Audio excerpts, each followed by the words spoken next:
برکاتہ۔ وعلیکم السلام ورحمۃ اللہ وبرکاتہ۔ وعلیکم السلام ورحمۃ اللہ وبرکاتہ۔ خیریت سے ہیں حضرات؟ الحمد للہ۔ الحمد للہ۔ الحمد للہ علی السلامہ۔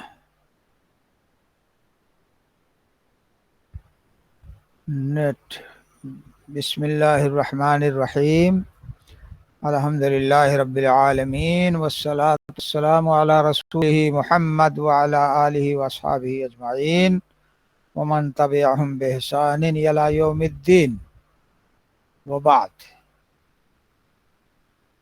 چلیں آگے۔ ابو بکر بن ابو شیبہ والی چھوڑ کے نصر بن علی الجہضمی۔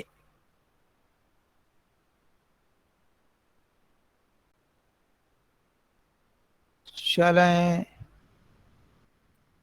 بسم الله الرحمن الرحيم. قال وحدثني نصر بن علي الجهضمي قال حدثنا بشر يعني ابن المفضل عن أبي مسلمة عن أبي نضرة عن أبي سعيد قال قال رسول الله صلى الله عليه وسلم: أما أهل النار الذين هم أهلها فإنهم لا يموتون فيها ولا يحيون، ولكن ناس أصابتهم النار بذنوبهم أو قال بخطاياهم فأماتهم إماتة حتى إذا كانوا فحما أذن بالشفاعة فجيء بهم ضبائر فبثوا على أنهار الجنة ثم قيل: يا أهل الجنة أفيضوا عليهم فينبتون نبات الحبة تكون في حميل السيل. فقال رجل من القوم: كأن رسول الله صلى الله عليه وسلم قد كان بالبادية.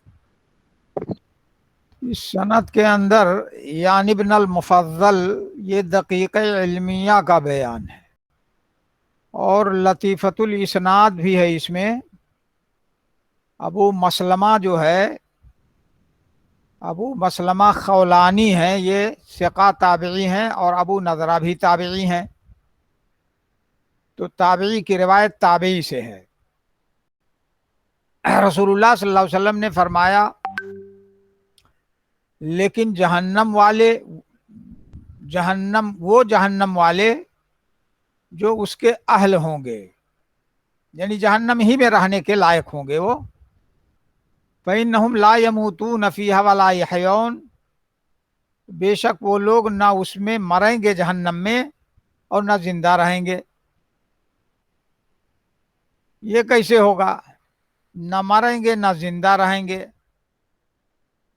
اللہ تعالیٰ نے اسی کو بیان فرمایا، اعوذ باللہ من الشیطان الرجیم: لا یقضى علیہم فیموتوا ولا یخفف عنہم من عذابها،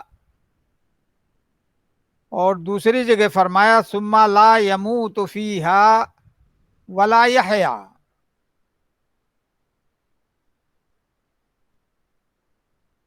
کوئی انٹری مانگ رہے ہیں کئی ایک بزرگ۔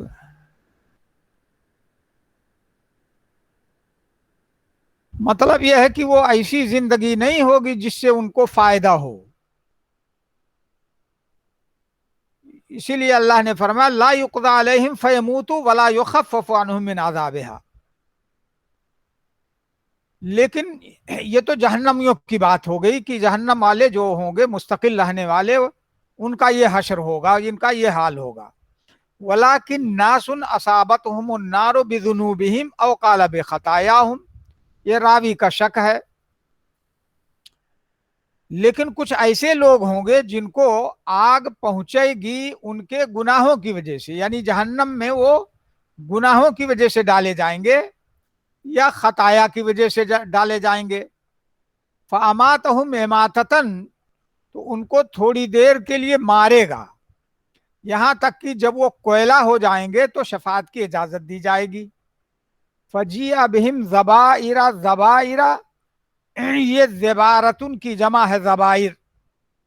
زبارہ کہتے ہیں کتابوں کے بنڈل کو یا تیروں کے گٹھے کو، اور بسہ بسو مانے بکھیرنا اور پھیلانا ہوتا ہے، تو لایا جائے گا ان کو جماعت در جماعت۔ زبائر کا ترجمہ یہاں کیجئے جماعت در جماعت۔ یعنی جماعت کی شکل میں ان کو لایا جائے گا. فَبُثُّوا عَلَىٰ أَنْهَارِ الْجَنَّةِ، تو جنت کی نہروں پر ان کو ڈال دیا جائے گا، بکھیر دیا جائے گا. پھر کہا جائے گا کہ اے جنت والو، تم ان پر پانی پھینکو، پانی ڈالو. تو جب اس نہر کا پانی ان کے جسم پر پڑے گا، فَيَنْبُتُونَ نَبَاتَ الْحِبَّ، تو دانے کے اگنے کی طرح وہ لوگ اگ آئیں گے. یعنی جیسے زمین میں دانہ پڑتا ہے، کوڑا کباڑ میں دانہ پڑتا ہے، وہ اگتا ہے، نازک رہتا ہے، ٹیڑھا میڑھا رہتا ہے، اسی طرح سے تر و تازہ ہو کر کے وہ نکلیں گے. تکون فی حمیل السیل، حمیل بمانا محمول، سیل مانے سیلاب. سیلاب کے کوڑا کرکٹ میں جو دانہ ہوتا ہے، سیلاب کے کوڑا کرکٹ میں. فقال رجل من القوم، تو لوگوں میں سے ایک آدمی نے کہا، جب یہ حدیث سنی تو کہا گویا کہ رسول اللہ صلی اللہ علیہ وسلم دیہات میں تھے اور دانے کے اگنے کی کیفیت آپ کو معلوم ہے. تو اس سے بھی معلوم ہوا کہ شفاعت برحق ہے، اور شفاعت سے بہت سے لوگوں کو جہنم سے اللہ تعالیٰ آزاد فرمائے گا. اس کے بعد وہ چھوٹی سند ہے وہ بھی چھوڑ دیجئے، آگے باب پڑھیے. شیخ مسلمان مشرک اور یہ کافر مشرک جو ہیں یہ جہنم میں ایک ہی درجے میں ہوں گے کیا؟ اب بیٹا درجہ کے بارے میں تو نہیں کہا جا سکتا، کیونکہ منافقین کے بارے میں ہے ان المنافقین فی الدرک الاسفل من النار. اس سے یہ ثابت ہوتا ہے کہ اس کے بھی درجات ہوں گے. ہاں شیخ جہنم کے درکات ہوں گے اور جنت ارے وہی میں درجات ہوں گے. ہاں درکات ہی ہوں گے. تو معلوم ہوا کہ ایک ہی درجے کے نہیں ہوں گے. چلو بابو. باب آخر أهل النار خروجا.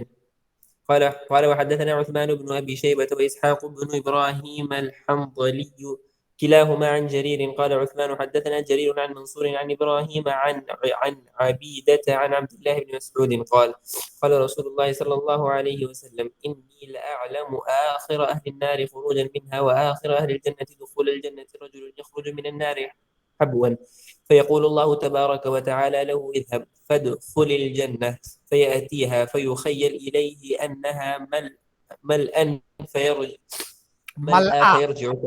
وجدتها ملأ فيقول الله تبارك وتعالى له فيقول يا ربي وجدتها ملأ فيقول الله تبارك وتعالى له اذهب فادخل الجنة قال فيأتيها فيخيل إليه أنها ملأ فيرجع فيقول يا ربي وجدتها ملأ فيقول الله له اذهب فادخل الجنة فإن لك مثل الدنيا وعشرة أمثالها أو إن لك 10 أمثال الدنيا. قال فيقول أتسخر بي أو تضحك بي وأنت الملك؟ قال لقد رأيت رسول الله صلى الله عليه وسلم ضحك حتى بدت نواذجه. قال فكان يقال ذاك أدنى أهل الجنة منزلة. اس سند کے اندر بھی دقیق علمیہ ہے اور لطیفۃ الاسناد ہے.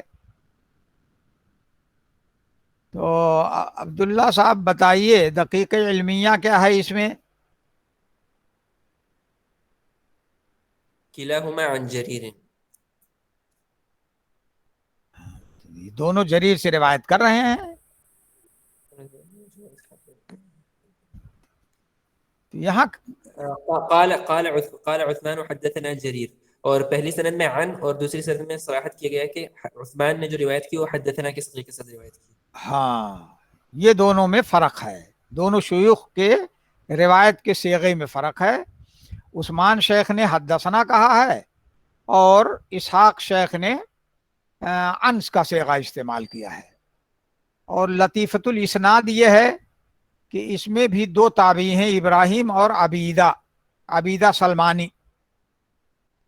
عبداللہ ابن مسعود رضی اللہ عنہ سے روایت کرتے ہیں، انہوں نے کہا کہ رسول اللہ صلی اللہ علیہ وسلم نے فرمایا کہ بے شک البتہ میں جانتا ہوں جہنم والوں میں آخری شخص کو جہنم سے نکلنے کے اعتبار سے، خروجاً دخولاً یہ سب تمیز ہیں،